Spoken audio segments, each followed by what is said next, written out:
नमस्कार, मी प्राजक्ता तांडेल. बुलेटिनमध्ये आपलं सगळ्यांचं स्वागत. बातमीपत्राच्या सुरुवातीला एक मोठी बातमी. बीएमसीच्या 200 कर्मचाऱ्यांवर कारवाईचा बडगा उगारण्यात आलेला आहे. भ्रष्टाचाराच्या 142 प्रकरणात एसीबी तर्फे ही चौकशी करण्यात आली आहे. कोरोना काळातील आर्थिक व्यवहाराविषयी मुंबई महापालिकेची कॅग मार्फत चौकशी सुरू असताना लाचलुचपत प्रतिबंधक विभागाकडून म्हणजेच एसीबी कडून भ्रष्टाचाराच्या विविध प्रकरणात चौकशी सुरू असल्याचं समोर आलेलं आहे आणि पालिकेच्या तब्बल 200 अधिकारी आणि कर्मचाऱ्यांची भ्रष्टाचाराच्या 142 प्रकरणात एसीबी तर्फे चौकशी सुरू आहे। तर या 142 पैकी 105 प्रकरणांमध्ये न्यायालयामध्ये आरोपपत्र दाखल केले असून 37 प्रकरणांमध्ये आरोपपत्र दाखल करणं अजूनही बाकी आहे, अशी माहिती पालिकेनं माहितीच्या अधिकारात दिलेली आहे।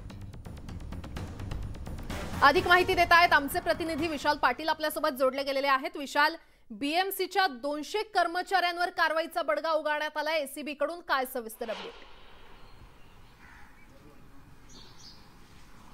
नक्कीच प्राजक्ता, ही मोठी कारवाई म्हणावी लागेल। अँटी करप्शन ब्युरोच्या रडारवरती आता हे अधिकारी आहेत। 142 प्रकरणांच्या बाबतीत 105 प्रकरणं जे आहेत ही न्यायालयात त्याच्या बाबतीत आरोपपत्र जे आहे हे दाखल करण्यात आलेलं आहे आणि कोविड काळातील जो भ्रष्टाचार आहे याच्या बाबतीत या अधिकाऱ्यांना याच्यामध्ये जबाबदार धरण्यात आलेला आहे। जवळपास 200 अधिकाऱ्यांची याच्यामध्ये चौकशी होण्याची आता शक्यता आहे, कारण का कॅगमध्ये अशा पद्धतीचा रिपोर्ट जो आहे तो सुद्धा सादर करण्यात आलेला आहे आणि कोविड काळात जो भ्रष्टाचार झाला होता याच्या बाबतीत अनेक आरोप प्रत्यारोप जे आहेत हे झाले होते आणि एकूण 142 प्रकरणे जी आहेत ही समोर आली होती। न्यायालयात आता या 142 पैकी 105 प्रकरणांच्या बाबतीत आरोपपत्र जे आहे हे दाखल करण्यात आलेलं आहे। त्यामुळे आता अजून काही महानगरपालिकेचे अधिकारी याच्या बाबतीत रडारवर येतात का हे पाहणं महत्त्वाचं ठरणार आहे आणि या बाबतीत आता नेमकी या अधिकाऱ्यांवरती काय कारवाई केली जाते हे सुद्धा पाहणं महत्त्वाचं ठरणार आहे। खरं तर हे प्रकरण आता न्यायालयात गेलेलं आहे, त्यामुळे इतर अधिकारी आहेत त्यांची काय चौकशी केली जाते किंवा